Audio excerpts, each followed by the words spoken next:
Assalamualaikum warahmatullahi wabarakatuh. Apa kabar semuanya? Sehat? Alhamdulillah. Saya Yoga Nuari selaku tutor bahasa Indonesia di PKBM Bina Pandu Mandiri. Ya, tentunya kita mungkin pernah membaca tentang tokoh-tokoh nasional, bagaimana kehidupannya, ya. Terus juga mungkin pernah juga membaca tentang tokoh-tokoh imajinatif seperti superhero dan sebagainya. Ada Superman, Batman,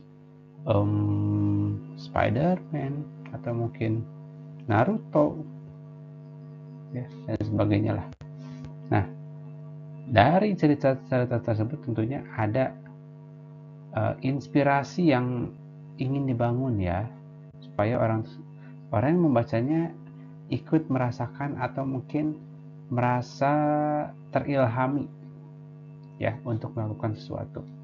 Nah, di materi kali ini kita akan membahas seputar hal tersebut, yaitu tentang cerita inspiratif. Apa itu cerita inspiratif? Simak selengkapnya. Cerita inspiratif merupakan cerita atau kisah masa lalu yang bisa menginspirasi seseorang untuk melakukan hasil yang sama, terutama yang menyangkut keberhasilan dan kesuksesan tokoh-tokoh terdahulu. Ya, jadi cerita inspiratif ini menceritakan tentang kisah seseorang, ya, utamanya tokoh di masa lalu, ya, yang cerita tersebut ada hal-hal yang dapat menginspirasi kita, ya, orang di zaman sekarang, ya, untuk bisa melakukan hal-hal yang sama, setidaknya sama lah, ya, dengan orang tersebut, ya, tentang kesuksesan misalnya, atau tentang keberhasilan dalam melakukan sesuatu hal. Dalam menulis teks cerita inspiratif terdapat struktur. Yang pertama ada abstrak. Abstrak ini adalah inti dari teks cerita inspiratif, ya, tapi ini bersifat opsional, artinya boleh ada, boleh tidak. Yang kedua ada orientasi. Orientasi ini berupa pengenalan tema, latar, tokoh, ya.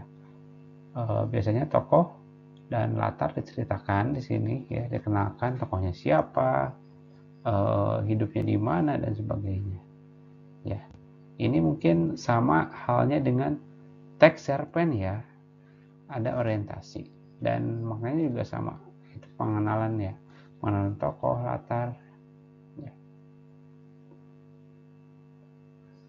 Selanjutnya ada komplikasi, berisi tentang konflik atau masalah dalam cerita sampai dengan puncak cerita, puncak permasalahan. Ada evaluasi, ya.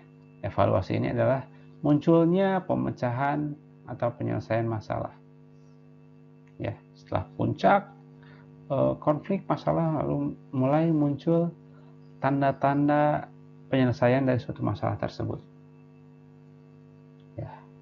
Dan ada juga resolusi, pemecahan masalah, ya. Tadi kalau evaluasi adalah munculnya, ya, tanda-tanda pemecahan masalah, mulai ada titik terang, ya, dari masalah tersebut. Kalau resolusi adalah hasilnya, pemecahan masalahnya, ya. Dan terakhir koda, amanat atau pesan-pesan positif yang ingin disampaikan penulis kepada pembaca, ya. Itu adalah struktur teks cerita inspiratif, ya. Urutannya juga jelas, dimulai dari abstrak, orientasi, komplikasi, evaluasi, resolusi, dan koda. Sedangkan unsur kebahasaan teks cerita inspiratif, yang pertama menggunakan kata atau kalimat deskriptif. Jadi ada kata atau kalimat-kalimat yang menjelaskan tentang sesuatu hal, misalnya menjelaskan tentang ruangan kelas, ya, bagaimana ruangan kelas tersebut digambarkan secara deskriptif. Lalu yang kedua menggunakan kata ekspresif. Ya, kata-kata ekspresif ini itu menggambarkan perasaan ya, misalnya senang, sedih, ya, atau mungkin kata-kata yang mewakili perasaan dari tokoh, ya, kata seperti wah, ya, amboy dan sebagainya, ya, itu kan menunjukkan perasaan. Selanjutnya ada menggunakan majas atau gaya bahasa, contohnya metafora, ya, perumpamaan atau repetisi. Ya, dalam teks cerita ini sama halnya dengan cerpen, itu pasti menggunakan majas atau gaya bahasa. Selanjutnya, cara menulis cerita inspiratif. Kalau kita ingin menulis cerita inspiratif, ya, ada hal-hal yang harus ditentukan atau disiapkan, yaitu tentukan tema dan amanat dalam cerita tersebut. Ya, topik yang mau tentang apa yang ingin disampaikan, apa yang ingin kita sampaikan kepada penulis. Lalu buat kerangka cerita, ya, buatlah kerangka cerita ya berupa poin-poin penting dari setiap struktur teksnya ya. Awalnya mau seperti apa, buat poin-poinnya, poin keduanya apa, poin ketiganya apa, itu harus saling berkaitan ya, sesuai dengan alur cerita yang kita siapkan. Ya. Setelah membuat kerangka, buat paragraf awal yang menarik. Ya, kan tadi kita di kerangka kita buat poin-poin. Nah, poin pertama itu kita kembangkan menjadi sebuah paragraf. Ya, paragraf awal. Ya, tentunya harus menarik ya, supaya orang juga ingin membacanya. Terus gunakan bahasa yang ringan dan mengalir. Ya.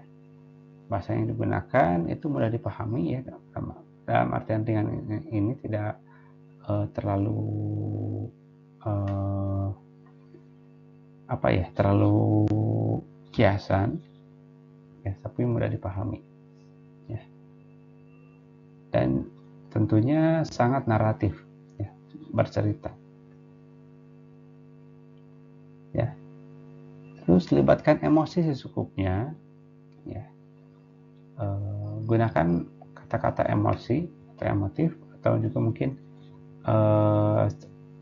harus menggunakan suasana yang melibatkan emosi ya. Bagaimana misalnya kalau sedih, gimana sih kita membangun cerita supaya pembaca masuk emosinya di cerita tersebut ya. Kita bisa terbawa sedih, kita terbawa senang, atau kita terbawa semangat dalam cerita tersebut. Itu tergantung penulisnya ya. Kreativitas kita untuk melibatkan pembaca dalam cerita kita harus bagaimana, itu tergantung kitanya ya.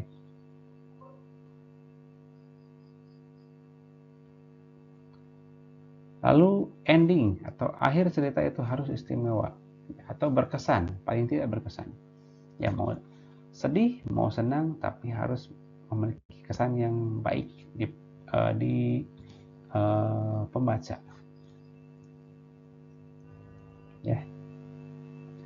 Juga yang harus diperhatikan adalah pemilihan judul ya, itu sangat penting. Jadi tidak serta-merta dalam membuat judul itu asal, tidak ya, nggak boleh, tapi harus kita perhatikan dengan matang judul tersebut ya.